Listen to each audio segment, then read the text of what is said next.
I'm The Wire. I live in your TV. I'm here to tell you about one of the many, many, many TV shows that's in here with me. This show is called Justified.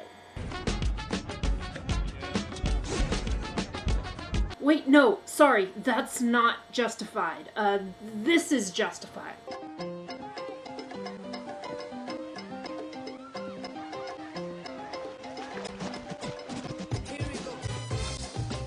I don't know if that was a simple mistake or just wishful thinking on my part. Enjoy that little bit of fake salsa, by the way, because it's all banjo rapping from here on out. Onwards. If you know anything about TV at all, then you should know that Deadwood is one of the best shows that anybody has ever made anywhere in the history of ever.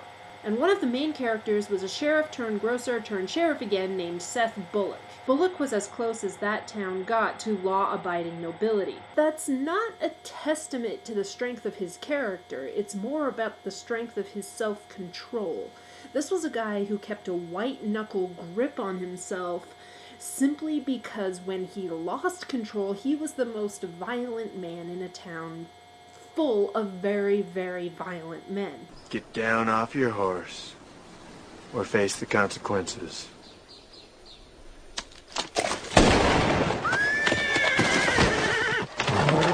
This made this white knight noble sheriff character into somebody that you could never completely relax around. The good news is that it was a wonderful multi-layered part and Timothy Olyphant was great in it. The bad news is that he's probably going to be asked to reprise that role for the rest of his career. Well, that doesn't have to be a bad thing. I mean, if seeing Seth Bullock, one of the best characters in one of the best TV shows ever made, Sheriff! About his duties to the camp. Talking to the touring cast of In the Heat of the Night about the astonishing number of deeply personal connections he has to all these cutthroats and ne'er-do-wells doesn't kind of depress you, then sure, bring it on, why not? What do you need? Well, you better send a chopper here as fast as you can. And an ambulance. So, Timothy Olyphant plays Raylan Gibbons, a U.S. Marshal who is stationed in Miami until he comes under investigation for the cold-blooded murder of a gang suspect.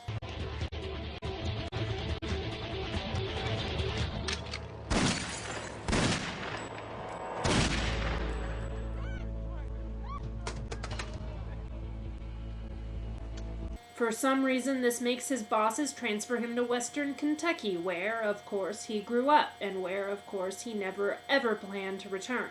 He's immediately put on a team run by a grizzled old friend of his, containing this skinny guy who I keep forgetting exists, and this woman whose face has maybe moved twice in her entire life, and it was definitely never on camera. They are disposable but inoffensive.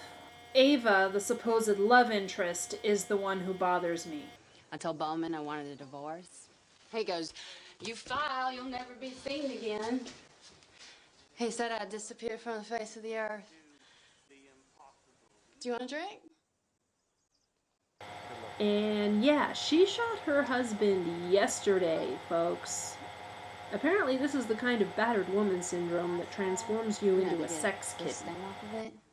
Lysol is the best cleaning product you could buy. I get that different people respond to trauma in different ways, and I get that she feels perfectly justified, name drop, in doing what she did, but this is bullcrap. Nobody who was abused so badly that it ends in murder is ready to turn around and just start hitting on a guy less than 24 hours after it happened. Look at you, thinking I'm all hot and bothered for us to move in together. You're tarnished with the dark stain of D-I-V-O-R-C-E. My marriage ended a little more amicably than yours. Funny. It's funny because he's divorced and she's a murderer. You remember Rita, Dexter the serial killer's late lamented girlfriend slash baby mama slash wife? She had actual psychological damage that she needed to repair before she could think of entering a healthy relationship. I really thought that was a much better depiction of what somebody who'd been abused for a long period of time would be like. Here, the only barrier between Raylan and what's-her-name is that she is a witness to one of Raylan's shootings, and if they are spotted cavorting together, it'll compromise his case. Which, of course, just makes them want each other that much more. Things don't really get better. The characters are dull, the stories are meh, and the whole thing makes tracking down criminals in rural Kentucky look like an exercise in tedium. The show does generally have better than average guest stars, including other Deadwood alumni, such as Ray McKinnon and W. Earl Brown. But none of them really help matters. Ray McKinnon gets an especially short stick as a hitman who has 5 lines and then gets shot in the chest. Twice. The accountant really deserves better. Don't insult my intelligence. This show isn't awful. It's stupid, but that's not the same as it being bad. With some notable exceptions, the performances are pretty good. Timothy Olyphant is, was, and always will be an absolute badass. And there's Walton Goggins playing Boyd Chowder, a born-again neo-Nazi gang leader vigilante character who is the one thing I would keep watching this show for. Like Jesus, we must never be afraid to strike out against those who practice evil. It's hard to resist trying to figure him out.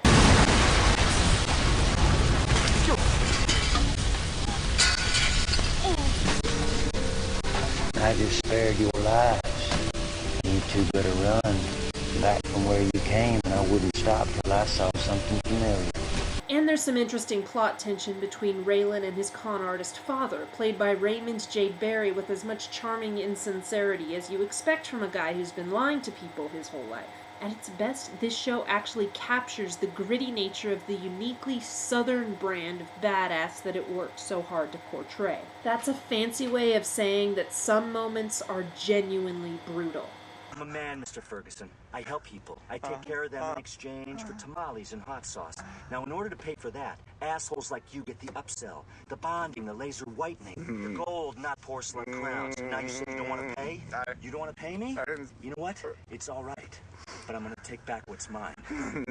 Open your mouth. I'm going to stab you in the throat. I'm going to stab you in the throat. You can consider me a repo man, all right? Open wide. If you're one of those people who adores strong-jawed good old boys shooting up bad guys, in a morally ambiguous manner, of course, this is 2010, then you'll probably love this series. And according to the Metacritic rating, that seems to be enough for everybody except me. Kentucky rain keeps pouring down, and up ahead's another town that I'll go walking with the rain in my shoes.